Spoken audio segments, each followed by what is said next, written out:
Osho, Ancient Music in the Pines, talks on Zen stories given at the Osho Commune International, Pune, India. Discourse number 8.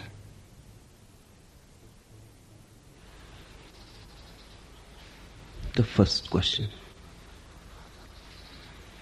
Can you talk about facing the death of each moment and letting go?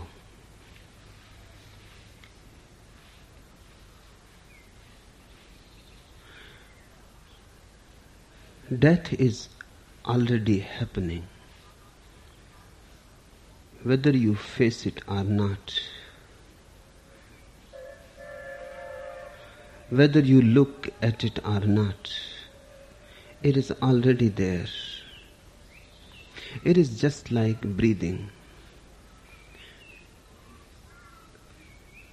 When the child is born, for the first time he inhales, he breathes in. That is the beginning of life. And when he will become old and one day he will die, he will exhale. Death always happens with exhalation and birth with inhalation. But exhalation and inhalation are happening continuously. With each inhalation you are born. With each exhalation you die. So the first thing to understand is that death is not somewhere in the future waiting for you, as it has been always pictured. It is part of the life. It is an ongoing process, not in the future, here now. Life and death are two aspects of existence, simultaneously together. Ordinarily you have been taught to think death as against life. Death is not against life. Life is not possible without death. Death is the very ground on which life exists. Death and life are like two wings. The bird cannot fly with one wing, and being cannot be without death.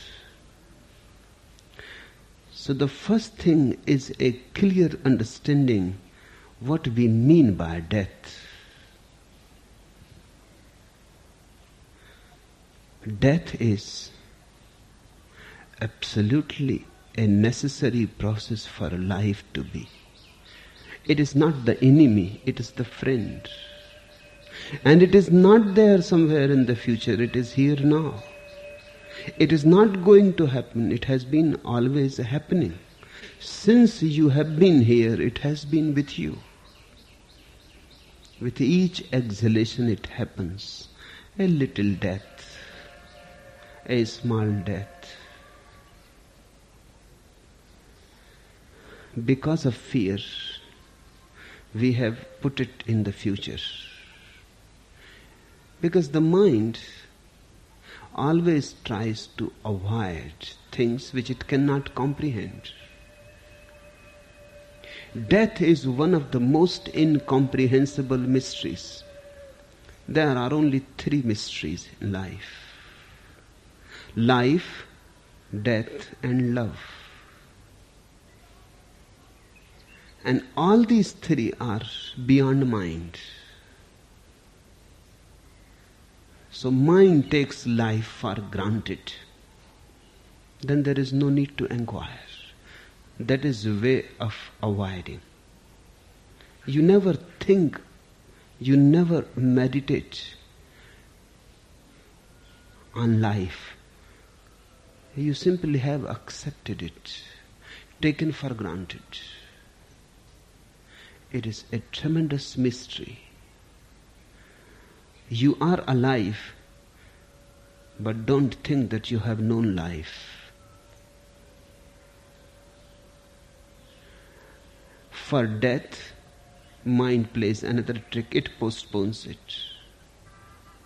Because to accept it here and now will be a constant worry. So the mind puts it somewhere in the future, and there is no hurry. When it will come, we will see. And for love, mind has created substitutes which are not love. Sometimes you call your possessiveness your love. Sometimes you call your attachment your love. Sometimes you call your domination your love. These are ego games. Love has nothing to do with them. In fact, because of these games, love is not possible. Between life and death, between the two banks of life and death, flows the river of love. And that is possible only for a person who has not taken life for granted and moves deep into the quality of being alive, becomes existential, authentic. And love is for the person who accepts death here and now and does not postpone it. Then between these two, a beautiful phenomenon arises, the river of love. Life and death are like two banks. The possibility is there for the river of love to flow, but it is only a possibility. You will have to materialize it. Life and death are there. Love has to be materialized. That is the goal of being a human. Unless love materializes, you have missed. You have missed the whole point of being.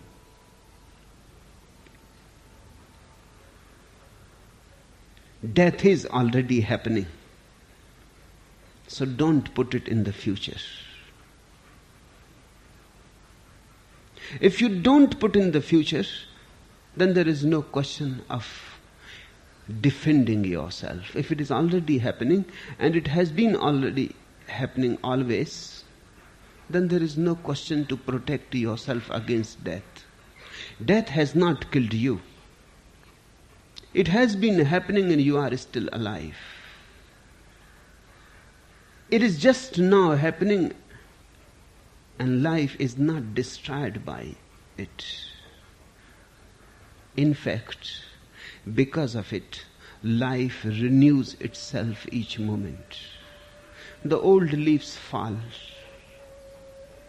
They make a space for the new leaves to come. The old flowers disappear.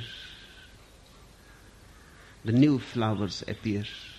One door closes, another immediately opens.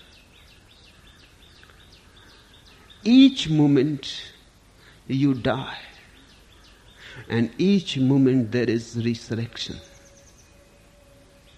Once a Christian missionary came to me and he asked, "Do you believe in Jesus Christ's resurrection?" I told him there is no need to go so far. Each moment, everybody is resurrected.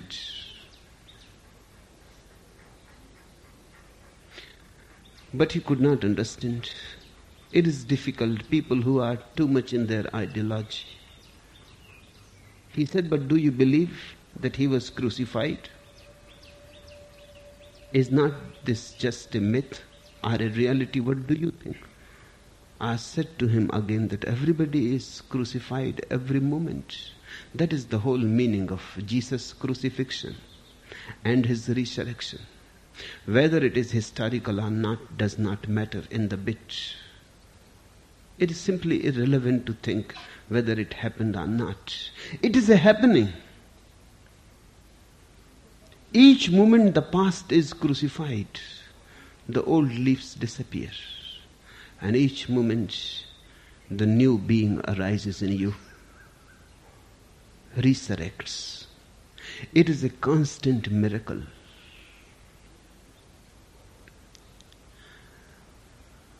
The second thing to understand about death is that death is the only certainty. Everything else is uncertain. It may happen, it may not happen. Death is certain. Because in birth, half of it has already happened. The other end must be somewhere. The other pole must be somewhere in the dark. You have not come across it because you are afraid. You don't move in the dark. But it is certain. With birth, death has become a certainty. Once this certainty penetrates your understanding, you are relaxed. Whenever something is absolutely certain, then there is no worry. Worry arises out of uncertainty. Watch. A man is dying and he is very much in a worry. The moment death becomes certain and the doctors say, "No, you cannot be saved," he is shocked. A shivering goes through his being. But then things settle. And immediately all worries disappear. If the person is allowed to know that he is going to die and death is certain, with that certainty, a peace, a silence comes to his being. Every person who is dying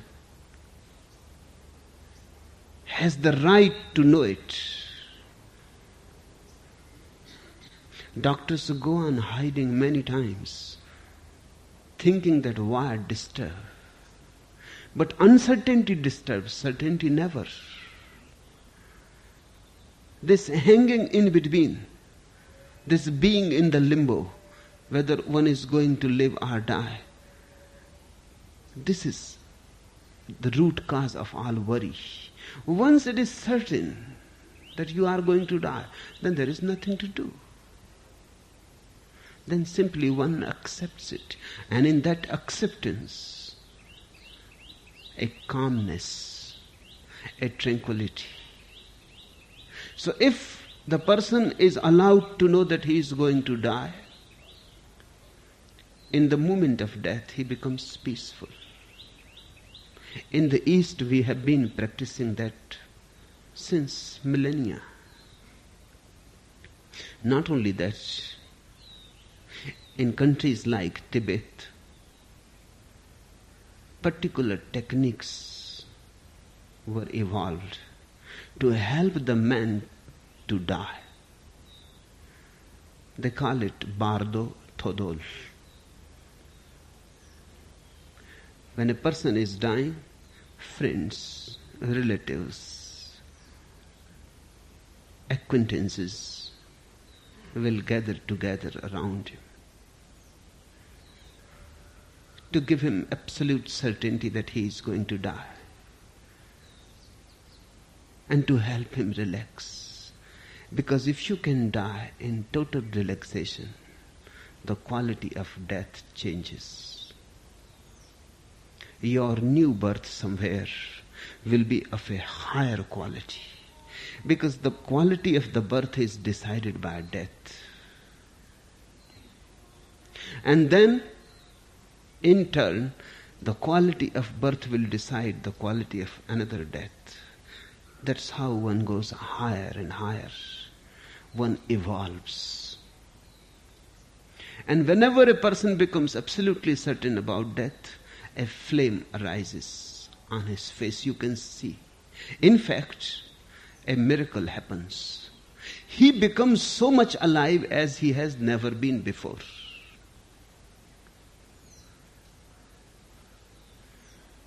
There is a saying in India that before a flame dies, it becomes tremendously intense.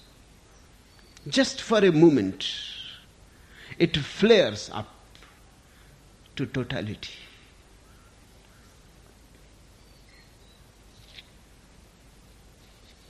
I was reading a small anecdote.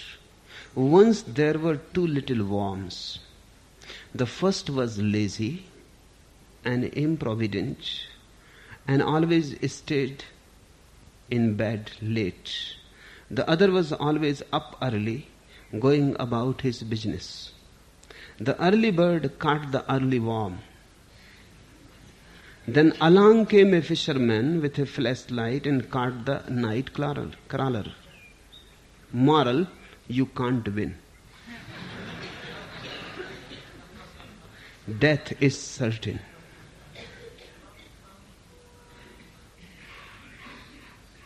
Whatsoever you do, get up early or not, death is certain. It has already happened, that's why it is certain. It is already happening, that's why it is certain.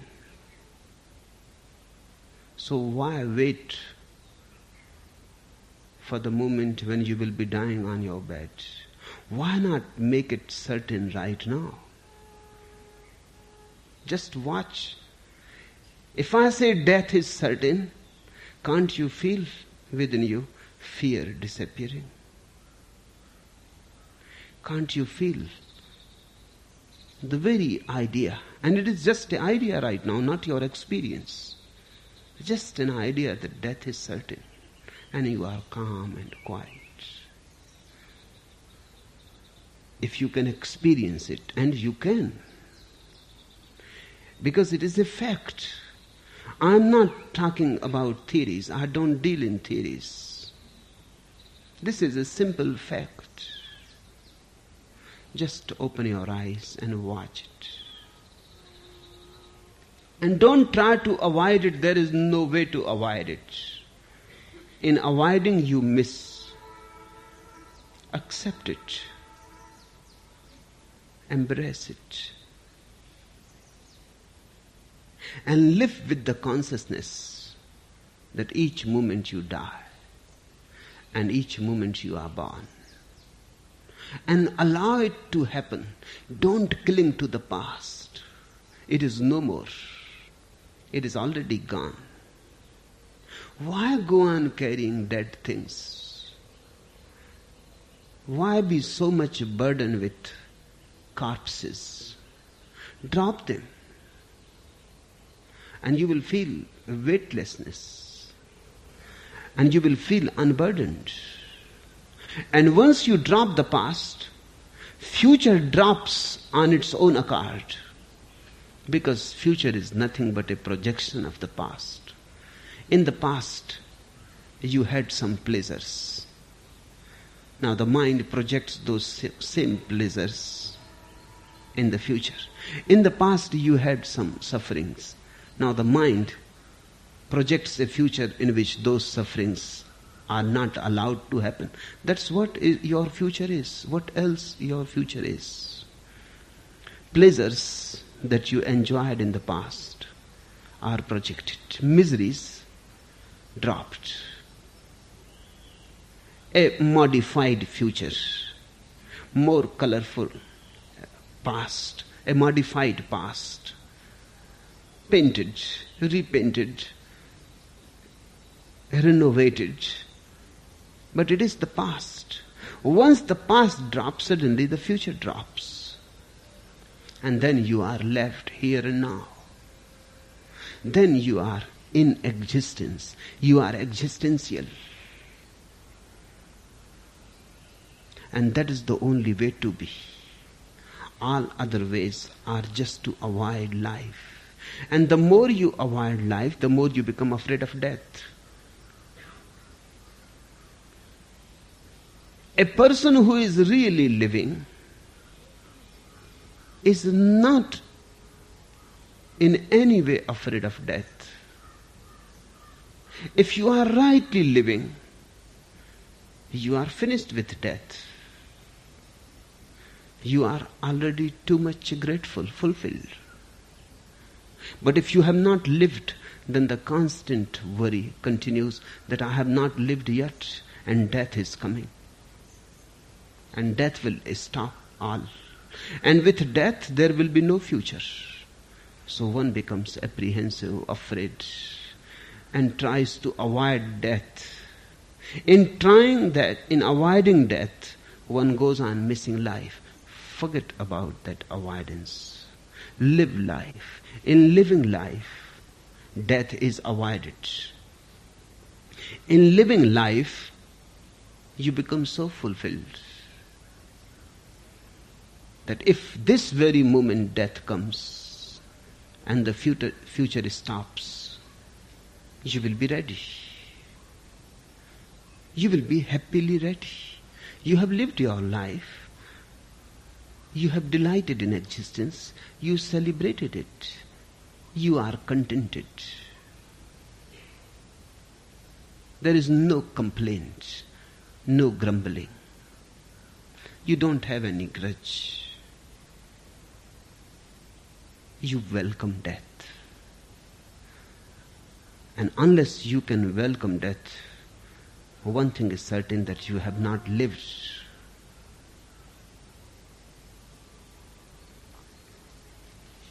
I have heard one anecdote. Two Hungarian noblemen fell into a deadly quarrel. But since neither was anxious to risk his life with either sword or pistol, a bloodless duel was decided upon. Each was to speak a number, and the one presenting the higher number would be adjudged the winner.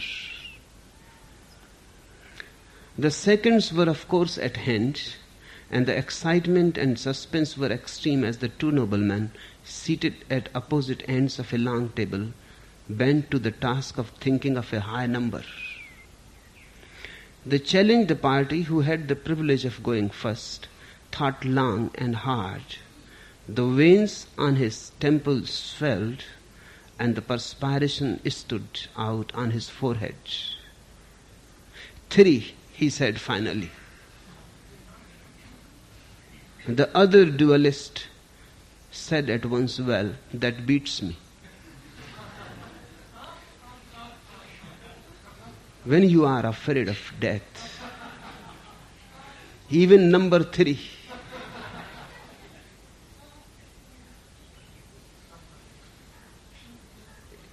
is the ultimate.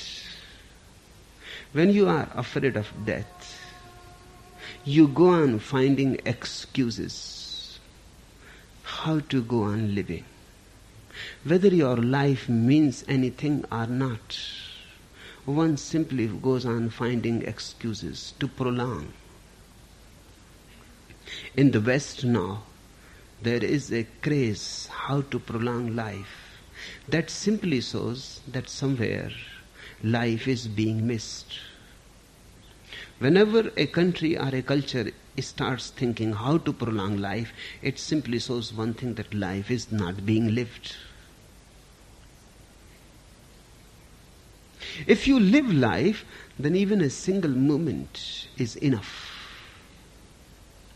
A single moment can be equal to eternity. It is not a question of length, it is a question of depth. It is not a question of quantity, it is a question of quality.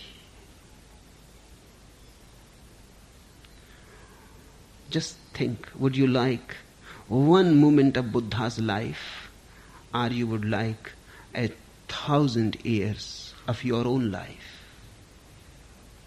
Then you will be able to understand what I mean. The quality, the intensity, the depth. In a single moment, fulfillment is possible. You can bloom and blossom. And you may not bloom for 1,000 years. And you may remain hiding in the seed.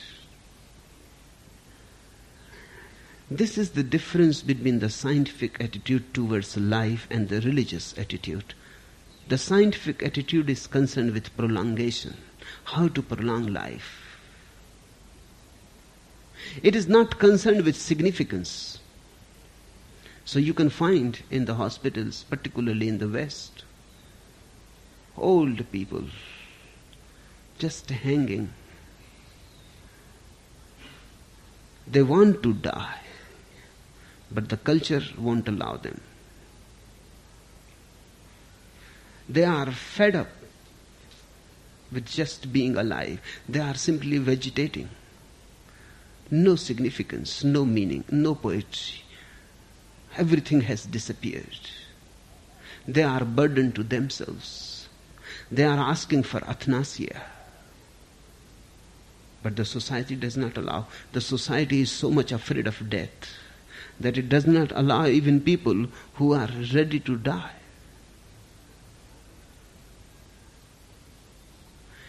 The very word death is a taboo word. More taboo than sex. Sex has become almost accepted by and by. Now death also needs a Freud to make it accepted, so that it is no more a taboo and people can talk about it.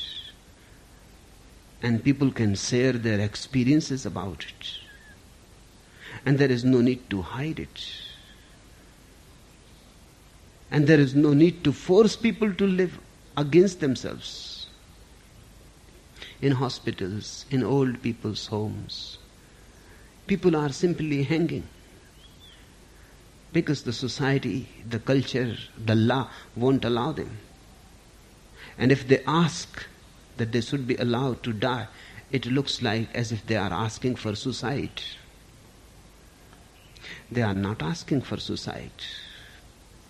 In fact, they have become dead corpses. They are living suicide. They are asking to get rid of it. Because the length is not the meaning. How long you live is not the point. How deep you live. How intensely you live, how totally you live, the quality. Science is concerned about quantity. Religion is concerned about quality. Religion is concerned with the art of how to live life and how to die life. "7 years, 70 years, or 700 years. What difference it will make?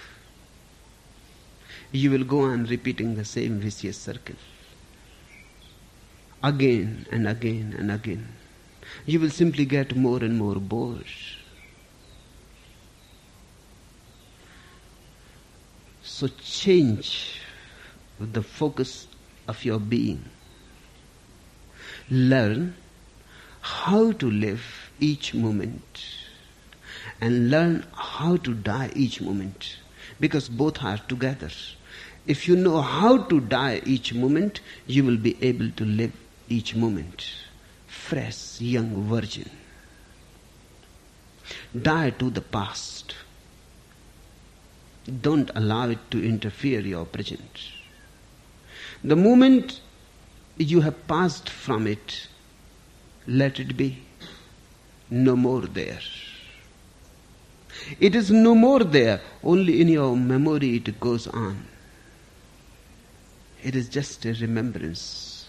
Let this remembrance also be released. This psychological hang-up should not be allowed. I am not saying that you forget everything that you know. I am not saying that all memory is bad. It has technical uses. You have to know how to drive. You have to know where your home is. You have to recognize your wife and your children. But those are not psychological hang-ups. When you come home, of course you recognize that she is your wife. This is factual memory. Useful, enhances life, facilitates it. But if you come home and you look at your wife, and with all the past experiences with the wife, then that is a psychological hang-up. Yesterday she was angry. Now again you look with that memory in between. Your eyes clouded by that memory. The day before yesterday she was sad, or was nasty and nagging. Now if you look through all these psychological impressions, then you are not looking at the woman who is right now standing in front of you.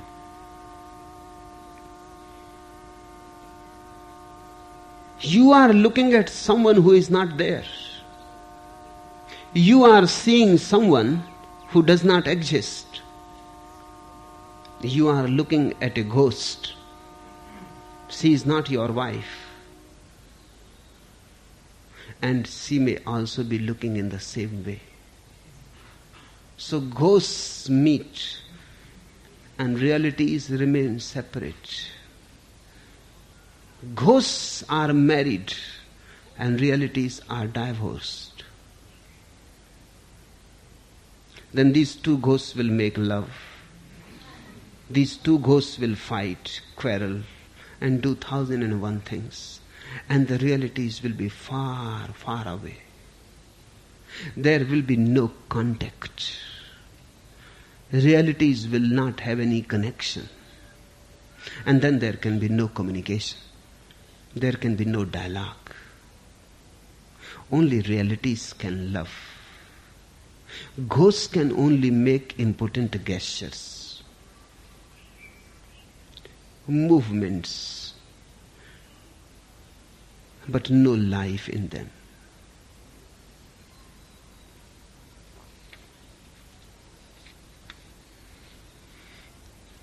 Drop the past each moment. Remember to drop it. Just as you clean your house every morning, every moment clean your inner house of the past. All psychological memories have to be dropped. Just factual things. And your mind will be very, very clean and clear.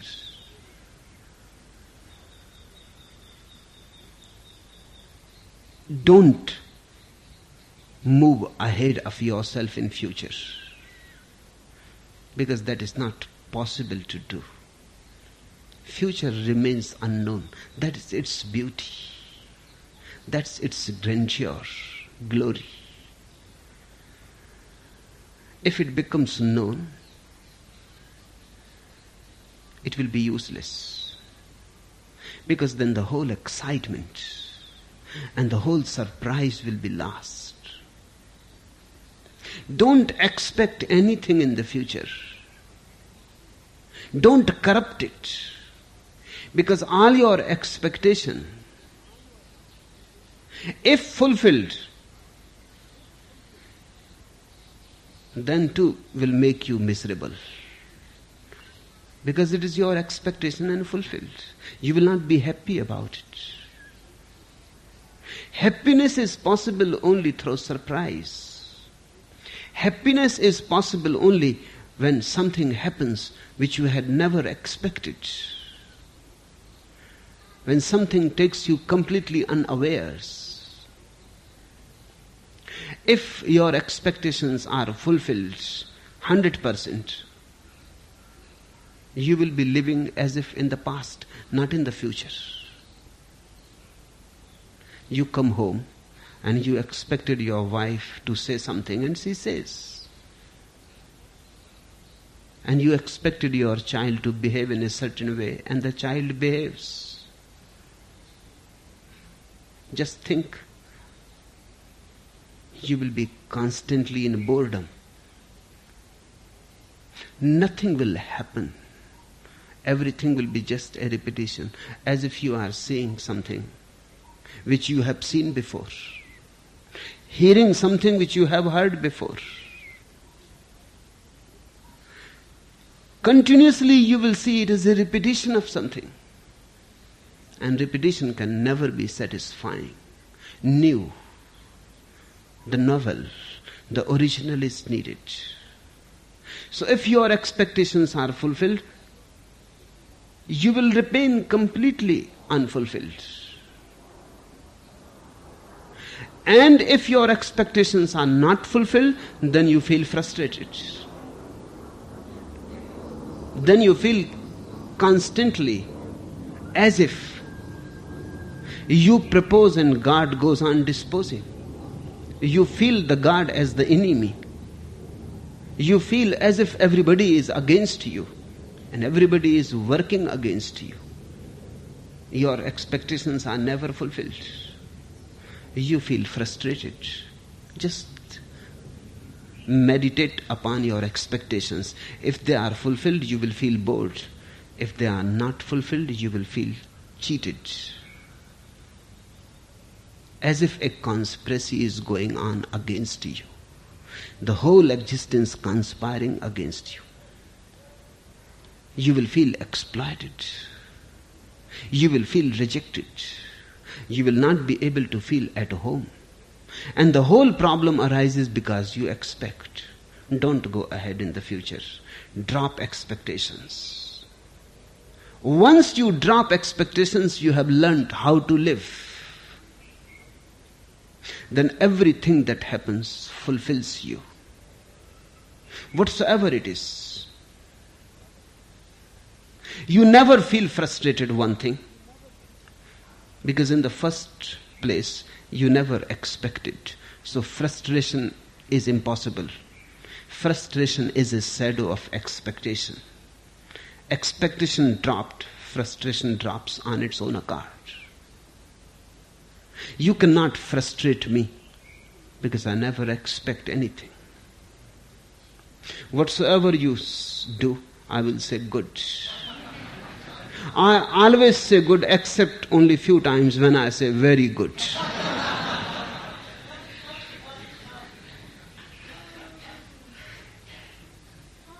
Once expectations are not there, you are free to move into the unknown and accept the unknown, whatsoever it brings, and accept it with deep gratitude.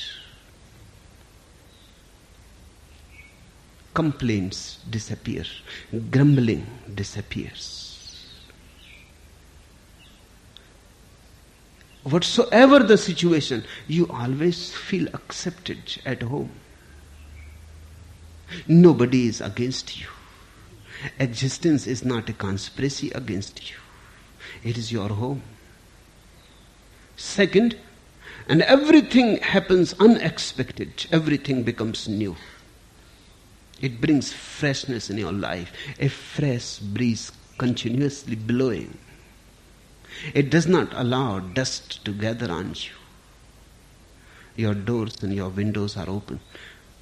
Comes sunshine, comes the breeze, comes the fragrance of the flowers, and everything unexpected.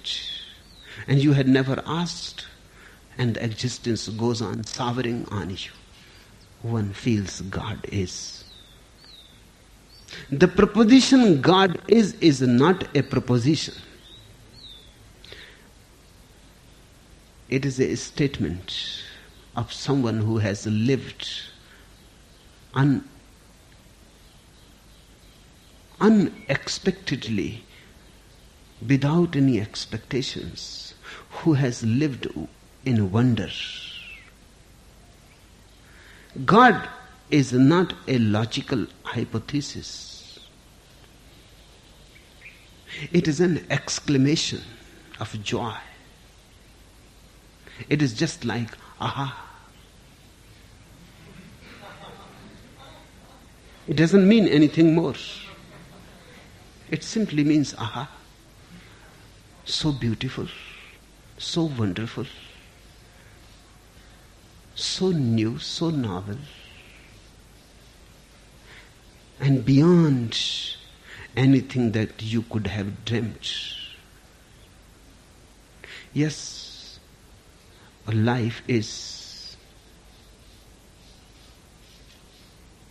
more adventurous than any adventure that you can imagine.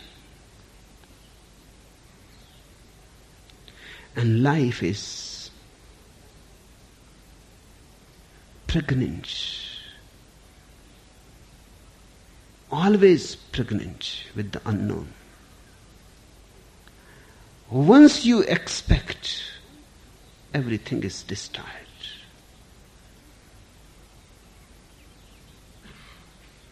Drop the past, that is the way of how to die each moment. Never plan for the future. That is the way how to allow life to flow through you. And then you remain in a unfrozen state, flowing. This is what I call a sannyasin, with no past, with no future. Just at this moment, alive, intensely alive, a flame burning from both the ends, a torch burning from both the ends. And this is what let go is.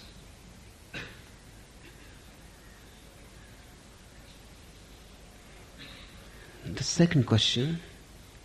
A short time ago, I heard you say that you saw yourself standing in the marketplace with a bottle of alcohol in your hand. Today I was refused darshan because alcohol was on my breath. This is from Vedanta.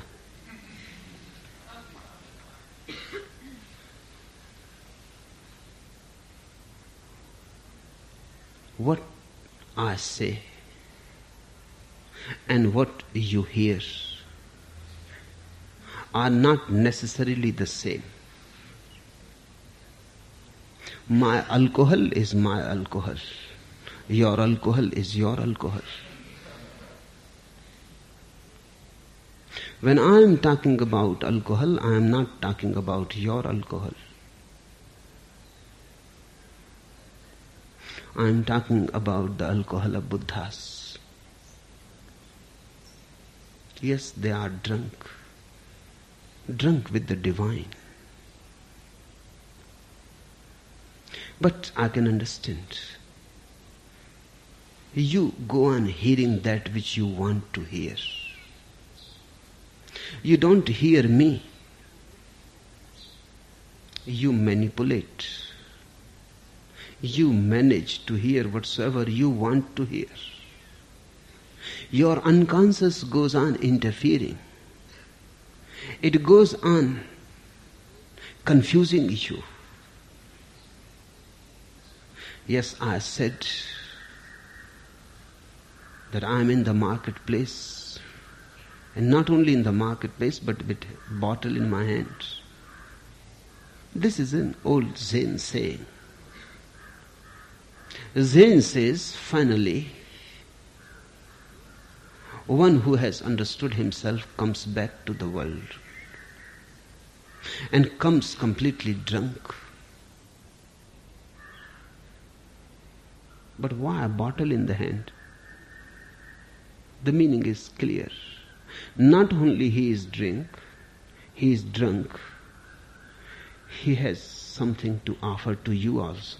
That is the meaning of the bottle in the hand. If you are ready, he can make you also drunk. He has something to offer to you. Not only that he is drunk, he can share his drunkenness with you. Hence the bottle.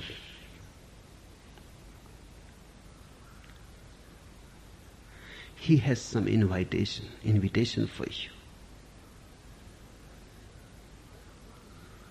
That's why he has come to the marketplace.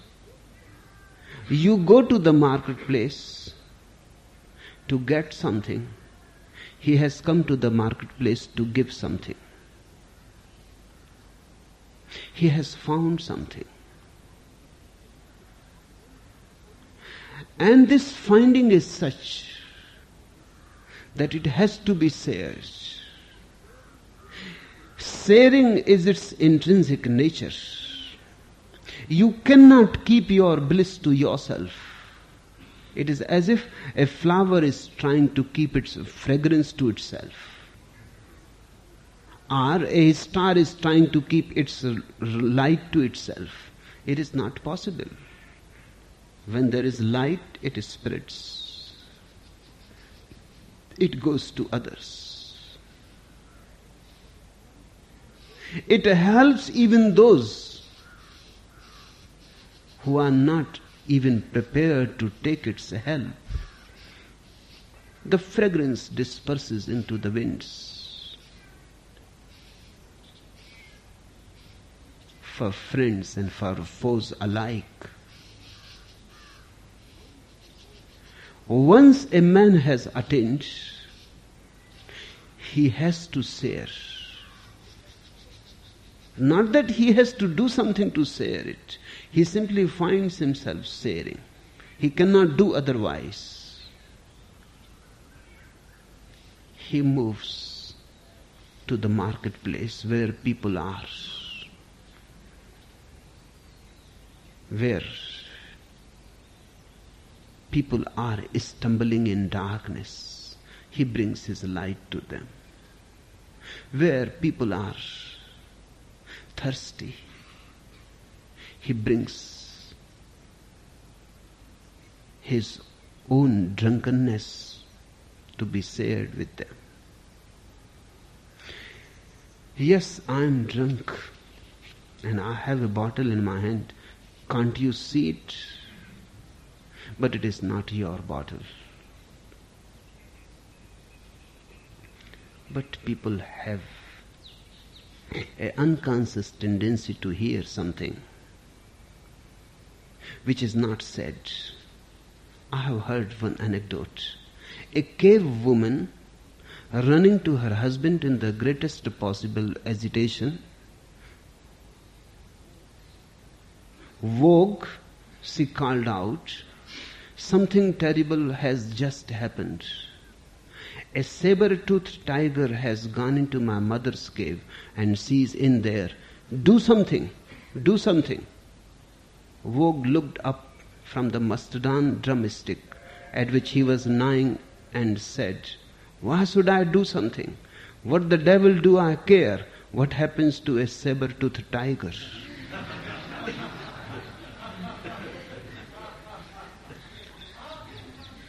It is not necessarily that you hear that which is said. Your unconscious continuously colors whatsoever you hear. It continuously interprets in its own ways.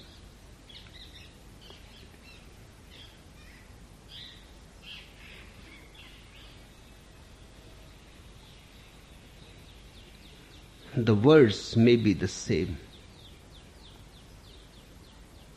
but a slight jerk to the meaning, a slight turning, and everything changes. After 10 years of marriage, a man was consulting a marriage counselor. "When I first married," he said, "I was very happy.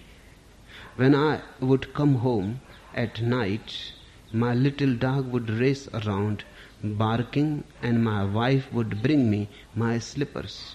Now, after all these years, when I come home, my dog brings me my slippers and my wife barks at me." "What is the complaint?" asked the counselor. "You are still getting the same service."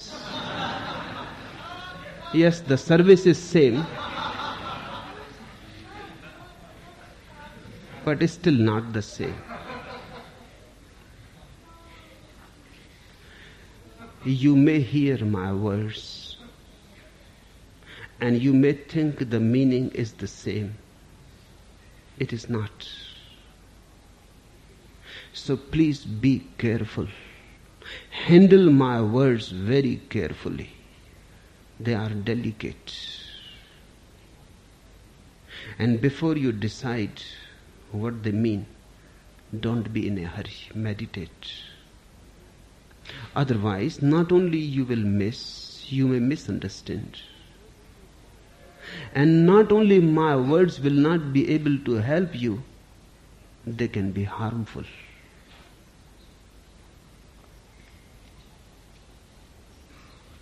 The third question: is it possible for a politician to be enlightened? Never heard. Never has happened. There are intrinsic problems. The very dimension the politician moves is against enlightenment. Few things have to be understood. Politics is a diametrically opposite phenomenon than religion. A scientist can easily become religious. His approach is different but not opposite. He may have been working with matter, with objective world, but his working is a sort of meditation. He needs a certain space in his consciousness, a silent space to work, to discover. It is not very difficult to move from the objects towards subjectivity, because the same space can be used for the inner journey. A poet can very easily become religious. He is very close, very, very close, almost in the neighborhood. A painter, a sculptor can very easily become religious. They are already religious unknowingly. They are already worshippers, though they have not yet worshipped. They may not have thought about God. They may not have consciously been religious at all. They may not go to the church or to the temple. They may not be concerned with the Bible and the Quran and the Gita. But that is not the point. A painter goes on looking in nature something divine. Colors are divine for him. A poet goes on feeling something of the religious romance all around. All creative arts are very closely related. Any moment, consciousness can dawn. Any ray can become a transformation. But a politician moves in a diametrically opposite direction. His whole training is against religion.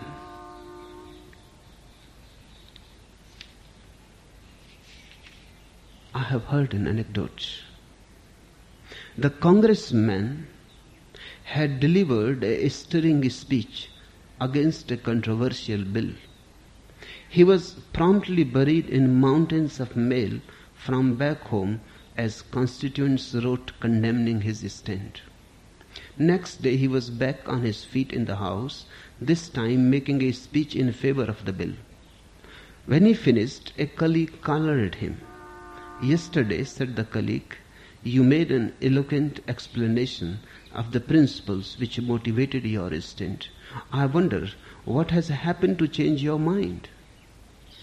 Someday, said the congressman, you will learn that there comes a time in every man's life when he must rise above mere principles. A politician is an opportunist.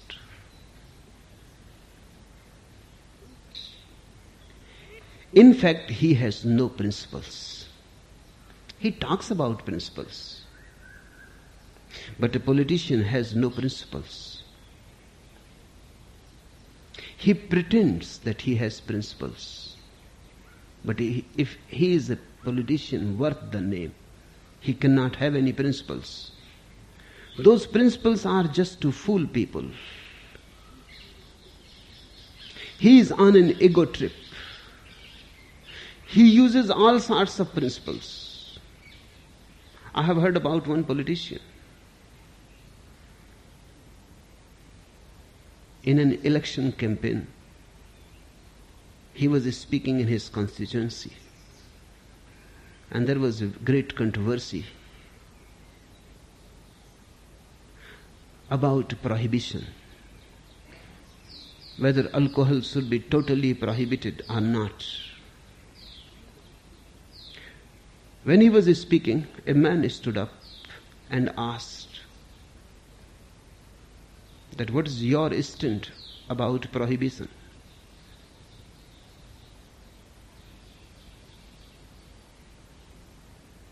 Now he became a little shaky because half the population was for it and half was against it. And he could see half the crowd was for it and half the crowd was against it. Whatsoever he says is going to lose half the votes. If he says yes, then too. If he says no, then too. It was really difficult. He was in a dilemma.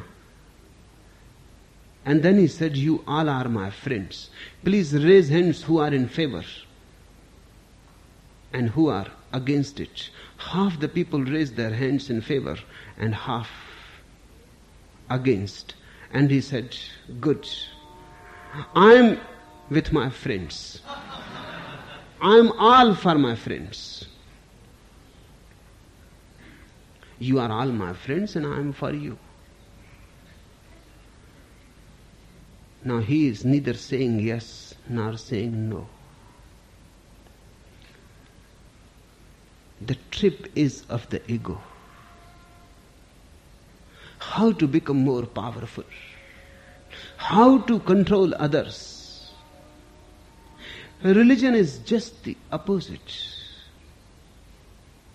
It is not in any way an ego trip. One has to lose his ego. And one is not trying to be powerful. In fact, one is trying to understand the total helplessness of the part against the whole. One is learning how to surrender, not to conquer. And one is not concerned with others.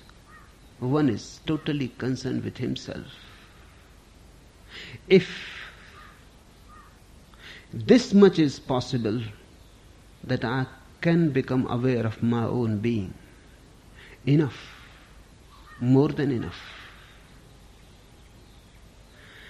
The politician is concerned with the outside world. He is an extrovert. The religious person is an introvert. He is not concerned with things, with the world, with situations. He is concerned with his quality of consciousness. A religious person is trying to find how to be fulfilled. A politician is trying to show to the world that I am somebody. He may not be fulfilled, but he pretends that he is fulfilled. The politician has opted for pretensions, hypocrisy.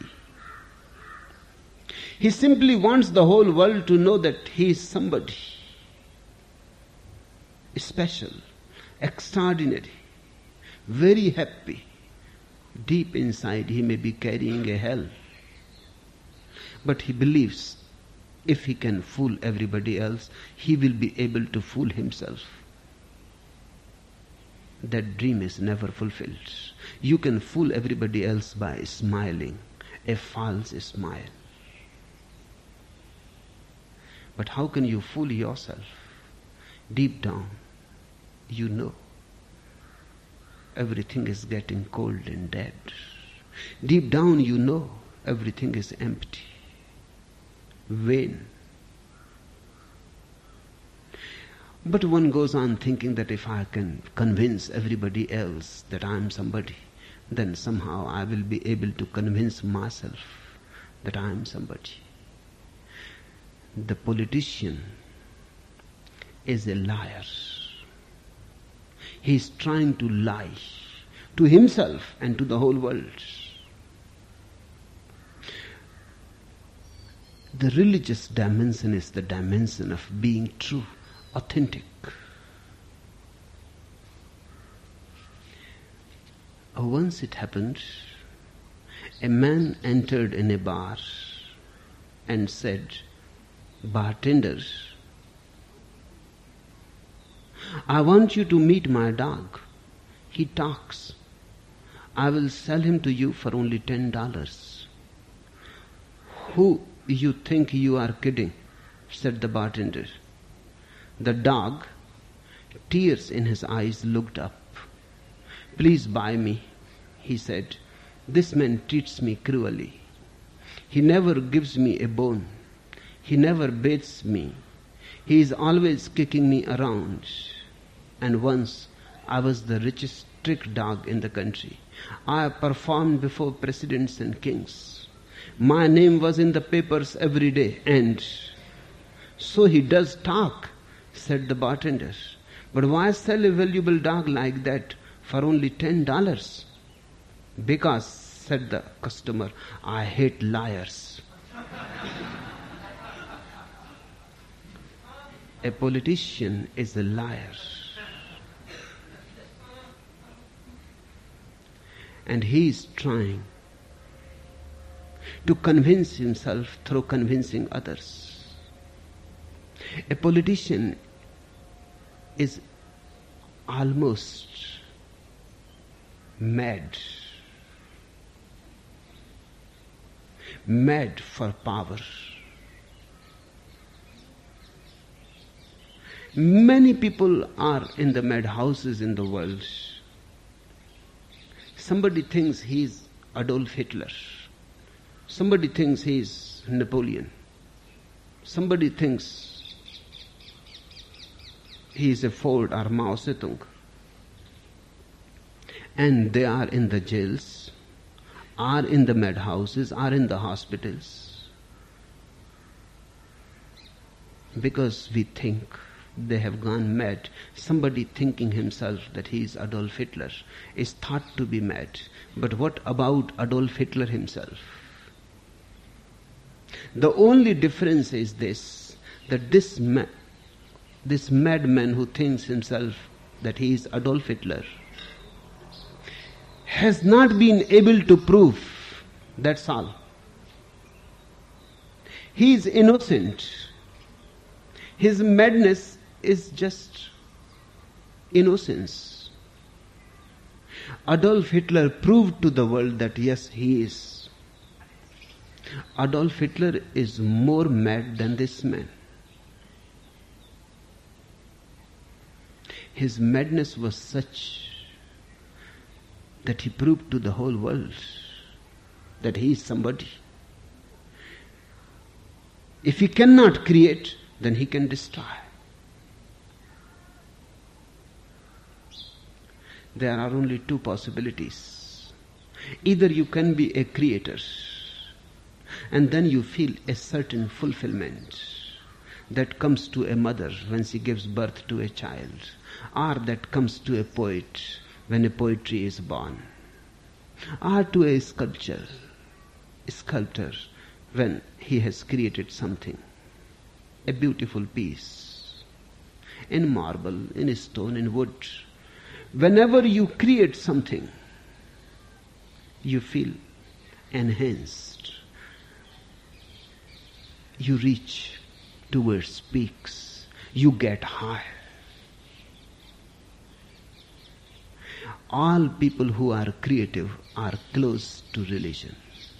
Religion is the greatest creativity because it is an effort to give birth to yourself.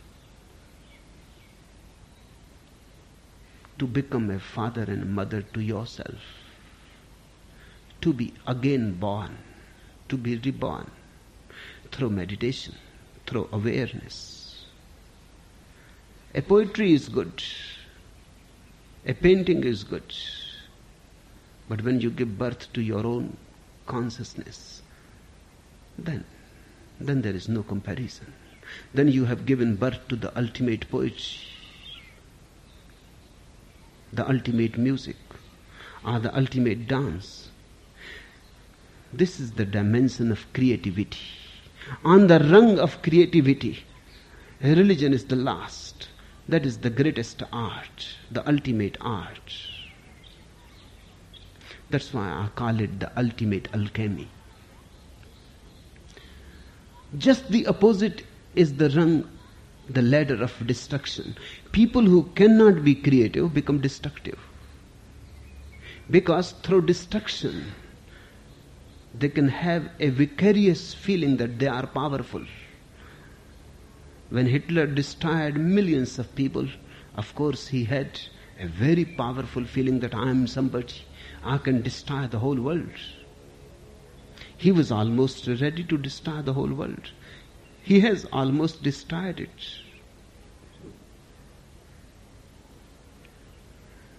A politician is a destructive mind. He may talk about a nation, country, he may talk about utopias, socialism, communism, but basically a politician is a destructive mind. And a destructive mind cannot become enlightened. First, the whole energy should move towards construction, towards creation. Then only is the possibility that by and by you participate in the ultimate creation.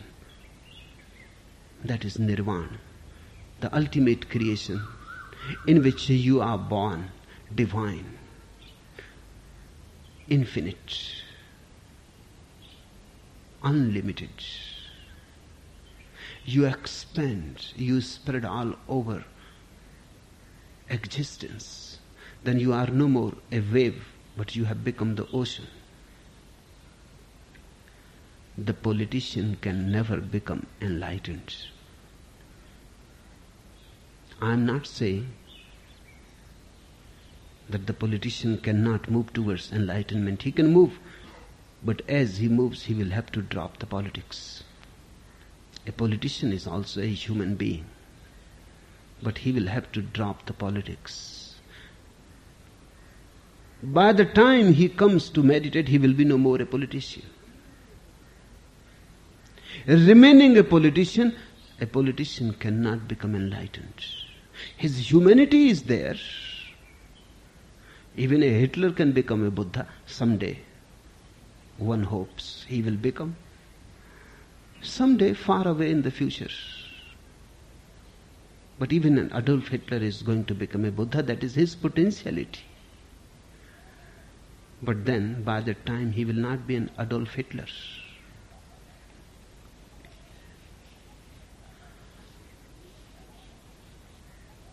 Nuclear war had come and gone. Only one tiny monkey in one isolated part of the world remained alive. After weeks of wandering about, he finally came across a little female monkey. He threw his arms around her in greeting. "I am starved," he said. "Have you found anything to eat?" "Well," she said, "I found this little old apple." "Ah, no, you don't. He snapped, "We are not going to start that all over again."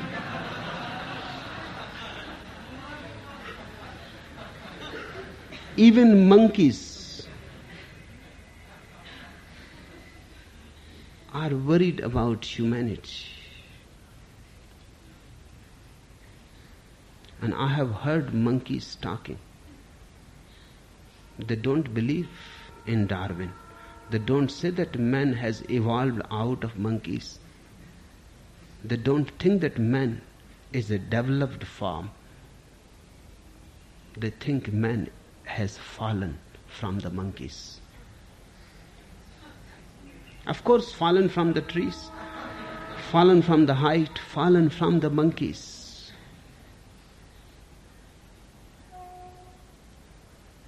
And this is true in a way, because man has remained up to now political. The whole history up to now has been political. No civilization has yet existed which has been religious. Not even Indian civilization.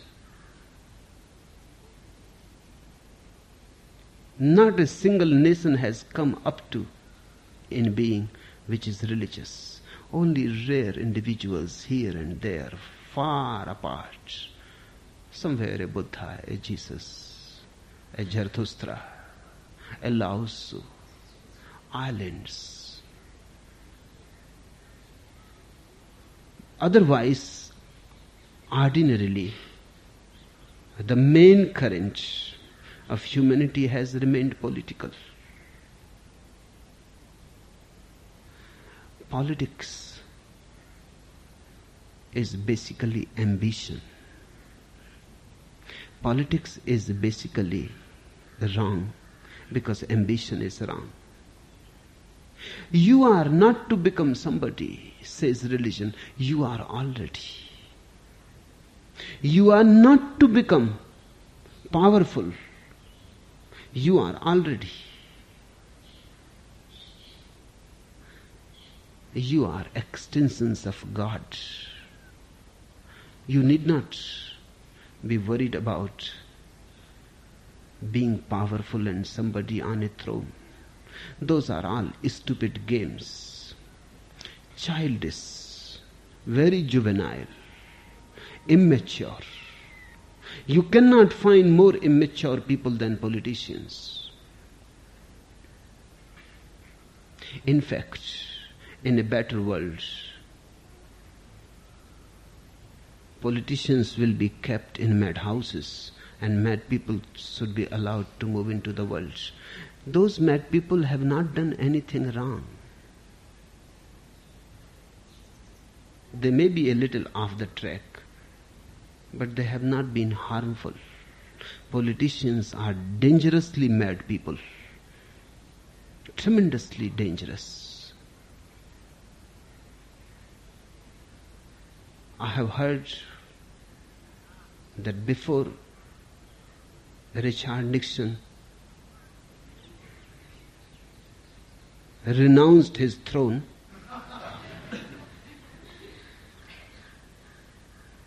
he called a meeting of his colleagues and he threatened that he has the power, he can go into the other room and he can push a button and the whole world can be destroyed between 20 minutes. And yes, he had that power. Millions of atom bombs are ready. Just a button has to be pushed. 7 times more is the power of the already ready-made atom and H bombs than is needed to destroy this earth. 7 times more. 7 earths of this size can be destroyed. We have become so skilled, super skilled in destruction. And nobody can say any day, any president of America or Soviet Russia or China can go mad. And politicians are almost mad. Any day, anybody can push the button. And now it is only a question of pushing a button. And everybody has mad moments, angry. The threat is very, very real. Politics has been the disease of humanity, the cancer of consciousness. Drop all politics within you. And remember, when I am talking about politicians, I don't mean particularly those people who are in politics. I mean all those who are ambitious. Wherever ambition is, politics comes. Wherever you are trying to get ahead of somebody, politics comes in. Wherever you are trying to dominate somebody, maybe she is your wife or your husband, politics comes in. Politics is a very, very common disease, like common cold.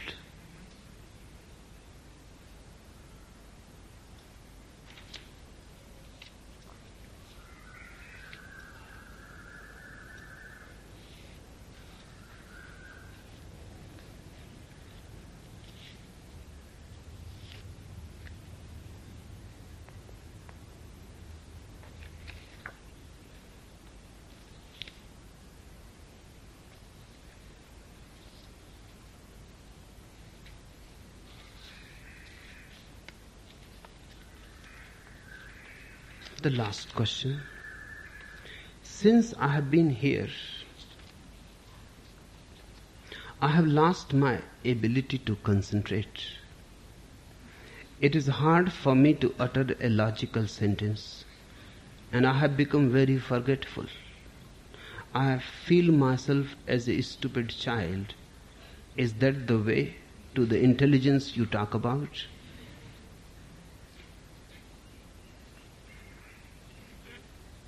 The ability to concentrate is not something to feel blessed about. It is a frozen state of the mind, a very narrow state of the mind. Useful, of course. Useful for others. Useful in scientific inquiry, useful in business, useful in the market, useful in politics, but absolutely useless for yourself.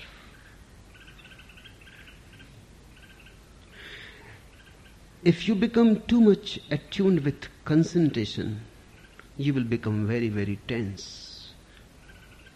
Concentration is a tense state of mind. You will never be relaxed. Concentration is like a torch, focused. And consciousness is like a lamp, unfocused. My whole effort here is to teach you consciousness, not concentration. And this is the point to be remembered. If you become conscious, any moment you want to concentrate on a particular problem, you can. That is not a problem. But if you become too much focused with concentration, the vice versa is not true. You cannot relax. A relaxed mind can always concentrate easily. There is no trouble about it. But a focused mind becomes obsessed, narrow. It is not easy for it to relax and leave the tension. It remains tense. If you meditate, first concentration will disappear and you will be feeling a little at a loss. But if you go on, by and by you will attain to an unfocused state of light. That's what is meditation. Once meditation is attained, concentration is a child's play. Whenever you need, you can concentrate. There is no problem about it. And it will be easy and without any tension. Right now, you are being used by the society. Society wants efficient people. It is not worried about your soul. It is worried about your productivity. I am not worried about your productivity. Man has already too much, more than he can enjoy. There is no need to go on producing more. Now there is more need to play around more. There is more need to be conscious more. Science has developed enough now. Whatsoever science is doing is almost futile. Now going to the moon is simply useless.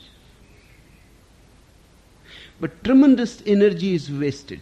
Why? Because scientists are now obsessed. They have to do something. They have learned a trick of concentration. They have to do something. They have to produce. They have to go on producing something. They cannot relax. They will go to the moon. They will go to the Mars. And they will persuade people that whatsoever they are doing is tremendously important. It is absolutely useless.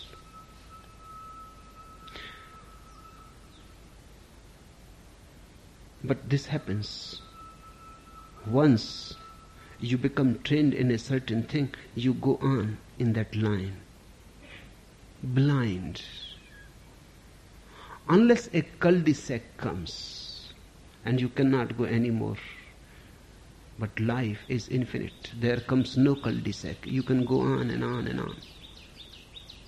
Now scientific activity has almost become ridiculous.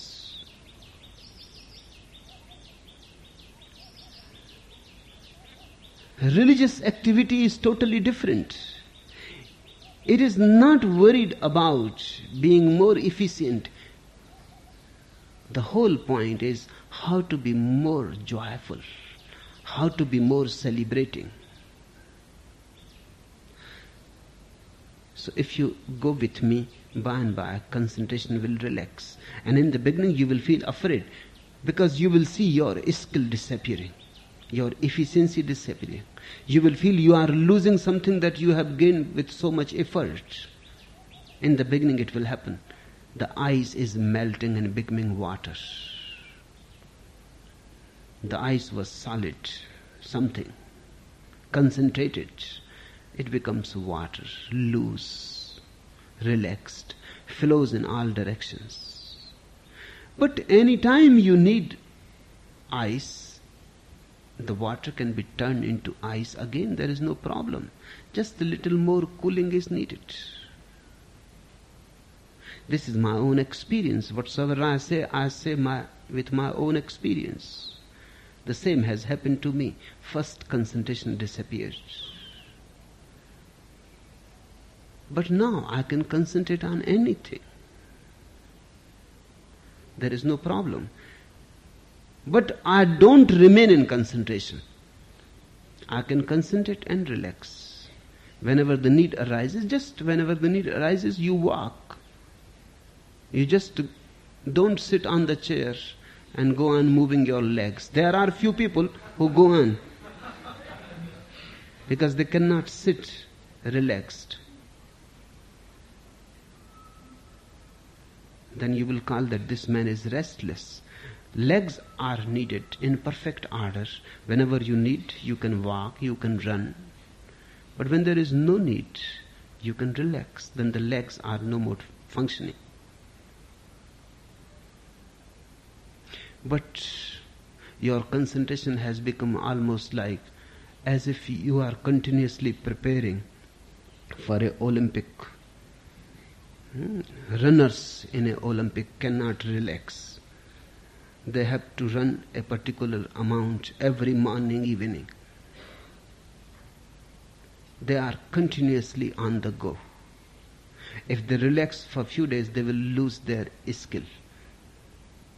But I call all Olympics political, ambitious, foolish. There is no need. Competition is foolish. There is no need. If you enjoy running, perfectly good, run and enjoy. But why compete? What is the point of competition? Competition brings illness, unhealthiness. Competition brings jealousy and 1,001 diseases. Meditation will allow you to concentrate whenever need arises. But if there is no need, you will remain relaxed, flowing in all directions like water. It is hard for me to utter a logical sentence. Feel blissful, feel blessed. What is the point of uttering logical sentences? Utter nonsense. Sounds gibberish, like birds, like trees look. This way.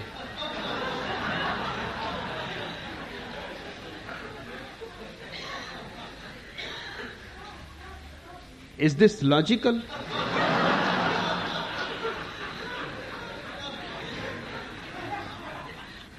The tree is enjoying, delighting, simply setting away the past. Delight, sing, utter sounds, forget all logic.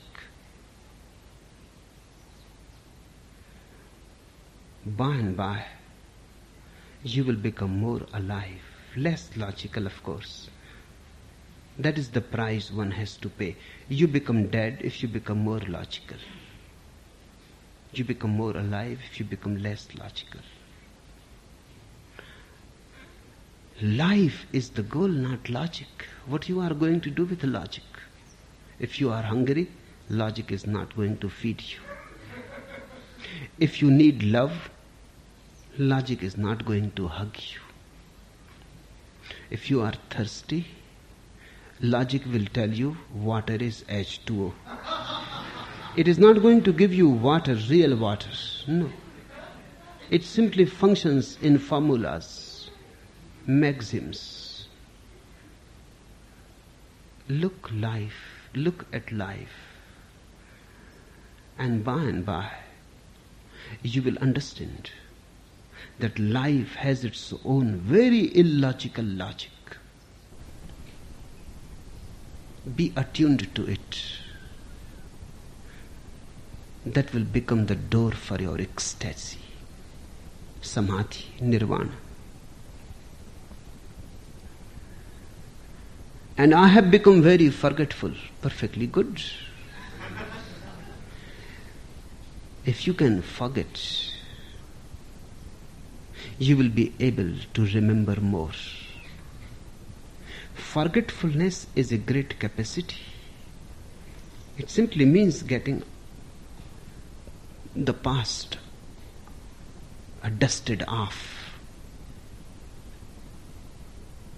No need to remember everything that happens.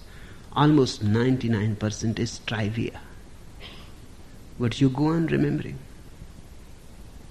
Just think what you go on remembering. Write it down and just look at it. It is trivia. What goes on in your mind? You will not be able to show to your intimate friend because he will think you are mad. This goes on in your mind. It is good to forget. Forgetfulness is a great capacity because that will allow you to remember. It is part of remembrance. The useless has to be forgotten so that the useful, is remembered. And useful is very, very small. Useless is too much. In 24 hours time, millions of informations are collected by the mind. If you collect it and remember it, you will be mad. I have heard about one man. He was presented to the Governor General once in India because he was a man of rare memory. He knew only one language, Rajasthani Hindi. A poor man, uneducated. But you tell him anything in any language and he will never forget. He will repeat it like a parrot, not knowing what it means. In the Governor General's palace, he was called. The Governor General was surprised to know his capacity. 30 other persons were called, and in 30 languages they uttered few sentences. In a certain manner it was arranged. The man will go to one person, the first, and the first person will say first word of his sentence. Then he will go to another. He will say the first word of his sentence, another language. Then he will go to third. This way he will go to 30 people. Then he will come again to the first. Now he will say his second word. And this way again. Many rounds, many hours it took. And then he repeated all the sentences separately. The Viceroy was simply puzzled. He could not believe. But this man went mad. This much memory is dangerous. This type of people are almost always idiotic. Too much memory is not a good sign. It simply says that you have a very mechanical mind. It is not a sign of intelligence. Hence you hear so many stories about great scientists, philosophers of absent-mindedness. They are not people of great memory. Great intelligence has nothing to do with great memory. Memory is mechanical. Intelligence is non-mechanical. They are totally different. So don't be worried. It is good. The memory is relaxing. Many things will disappear. A space will be created in you. And in that space you will be able to become more brilliant, more intelligent, more understanding. Intelligence means understanding. Memory means a quality, mechanical quality of repetition. Parrots have good memories. Don't be worried about your memory. In the beginning it happens because much rubbish you have accumulated. When you meditate, that rubbish starts disappearing, falling away. And I feel myself a stupid child. That is the way to the kingdom of God. Lao Tzu says, be like an idiot in this world, so that you can understand the illogical ways of Tao. Jesus says, be like a child,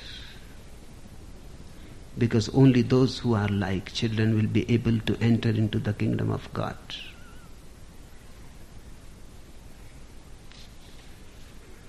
Don't be worried about these things. The non-essential is dropping away. Feel happy and grateful. Once the rubbish has dropped, the real will arise. Non-essential gone, the essential will arise. This is the way to reach to one's own source. But many times you will get scared, because whatsoever you have valued up to now, you are losing grip on it. But I can tell you only one thing. I have traveled the same path and have passed through the same phases. They are phases. They come and go. And your consciousness will become more and more purified, virgin, pure, uncorrupted. That uncorrupted consciousness is God. Enough for today.